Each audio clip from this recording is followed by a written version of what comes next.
Salut les gars, bienvenue sur musculationprisonence.com, c'est Étienne. Ici Charles. Sur musculationprisonence.com, deux Pères Noël diplômés en sciences de l'exercice vous donnent des conseils scientifiques de musculation pour prendre la masse plus vite au naturel. Et c'est le temps des fêtes bientôt, fait qu'on veut souhaiter à tout le monde un ho ho ho, joyeux Noël. Ho ho ho. Merci d'être avec nous, merci de nous avoir accompagnés durant toute l'année.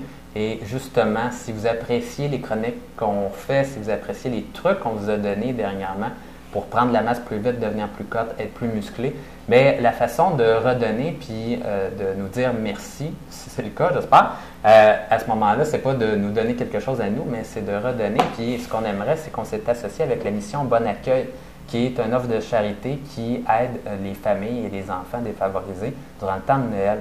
Puis je pense que c'est cool, c'est un beau geste à faire, puis on aimerait ça pouvoir faire ça. Noël, pas d'argent, c'est pas vraiment facile. Non, c'est dole un peu. Fait que, on va essayer de faire de quoi. Puis d'ailleurs, on sollicite des dons cette semaine et l'information est en bas du vidéo. Mais c'est sûr que c'est tout le temps dole un peu de dire avec notre tirelet, donne don 5$ pour, dans le fond, la mission Bon Accueil. Le mieux, dans le fond, c'est vous donner quelque chose en retour. Et là, moi et Étienne, ce qu'on a décidé, c'est vous donner un special, dans le fond, edition. Donc, dans le fond, une présentation spéciale qu'on a préparée pour vous. Puis au début, moi et Étienne, on s'est dit, ben écoutez, on va vous donner un petit quelque chose de spécial, là, une couple de bons trucs. Puis finalement, on s'est comme enthousiasmé, puis on a décidé de vous donner 10 de nos meilleurs trucs pour réussir à prendre de la masse. C'est vrai. Et on a appelé ça 10 conseils scientifiques avancés pour prendre de la masse vite, développer tes muscles et être plus cote.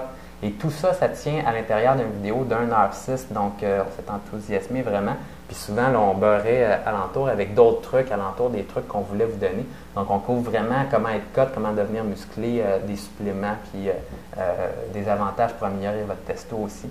Donc, c'est à regarder.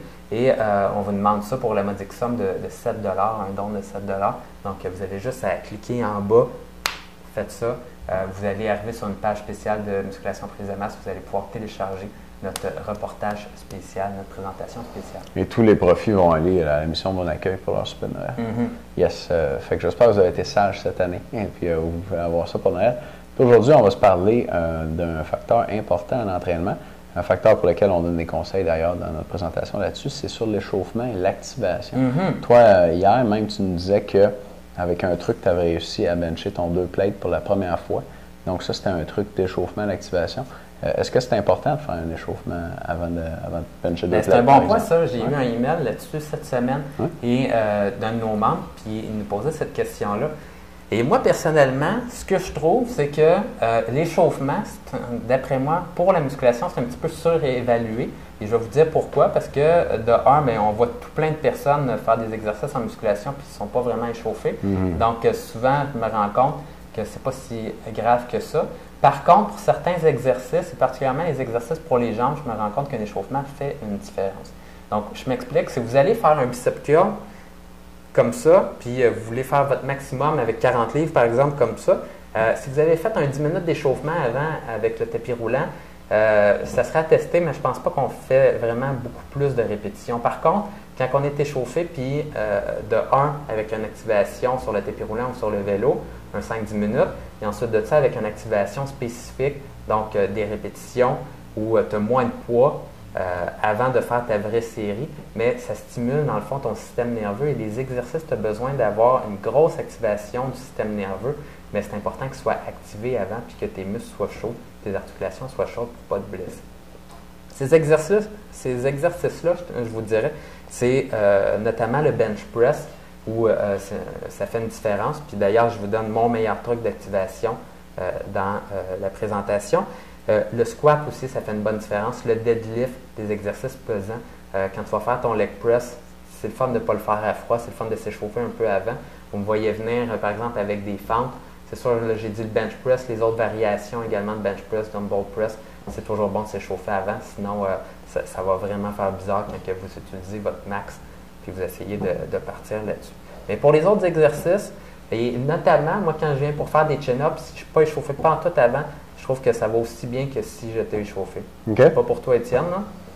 C'est dur à dire, Moi, je fais quand même un échauffement minimal, mais il est comme mal nommé. Ça serait plus activation qu'échauffement.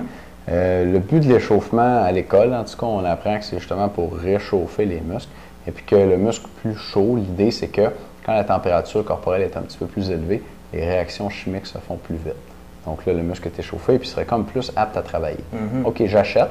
Mais un aspect dont on parle presque pas à l'école, puis qui est plus important, en tout cas pour quelqu'un qui s'entraîne en force, mettons comme moi, ou des chin-ups, c'est souvent un exercice qu'on ne fera pas tant de répétitions que ça, c'est l'activation nerveuse, dans le fond. Un genre de rafraîchissement du patron nerveux, du patron moteur. Et je m'explique. Quand on fait un exercice, n'importe quel exercice, on contracte nos muscles. C'est le cerveau qui donne la commande aux muscles de se contracter. Right? Le muscle ne se contracte pas tout seul. Il faut que tu sois réveillé et que tu lui dises de se contracter. Et c'est donc un influx nerveux électrique qui va être envoyé aux muscles à travers les nerfs.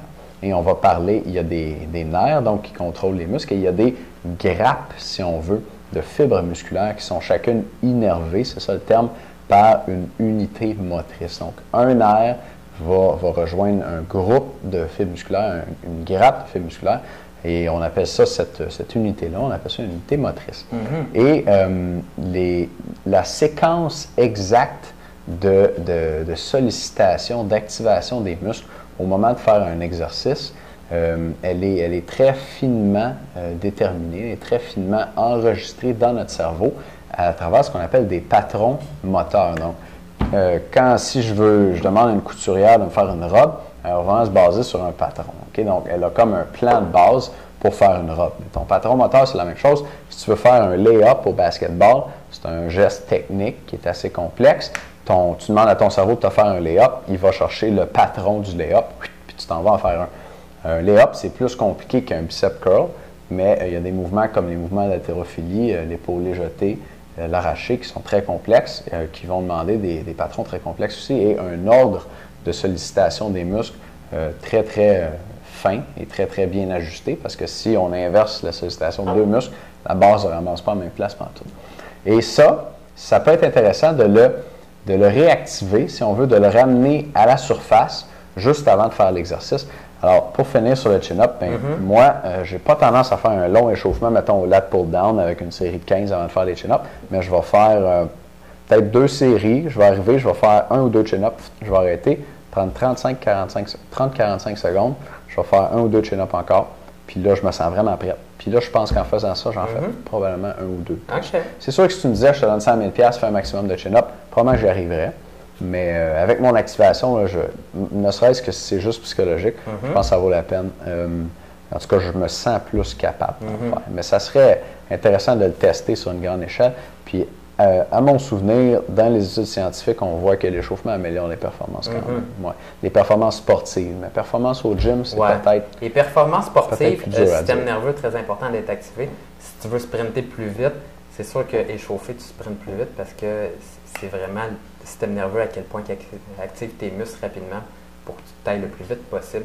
Donc, tous les mouvements de vitesse, comme sprinter, tous les mouvements de puissance qui demandent vitesse et force, donc des arrachés par exemple, tu as vraiment besoin d'être bien échauffé. Et tous les exercices de force et qui demandent des grosses masses musculaires, c'est particulièrement important.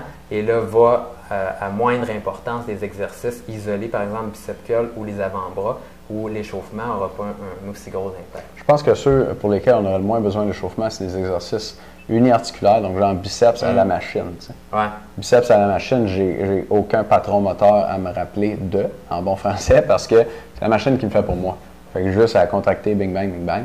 Donc, peut-être que ça sera encore là le moins important. En plein ça. Écoutez, pour les membres, ce que je vais vous donner, c'est une façon de le faire et de soulever plus lourd pour le squat. Donc, je vous en donne un vraiment cool pour le bench press dans dans le fond, la présentation spéciale. Mais pour le squat, je vais vous dire comment soulever plus lourd. Puis moi, ça m'a permis de mettre 4 plates de chaque barre. Fait que je faisais vraiment pas ça avant. Si vous voulez savoir comment, écoutez-nous après. Les gars, merci beaucoup de nous écouter. Vous avez pour 7 $ jusqu'à la fin de la semaine la présentation spéciale avec un paquet de trucs. L'information là-dessus est en dessous de vidéo.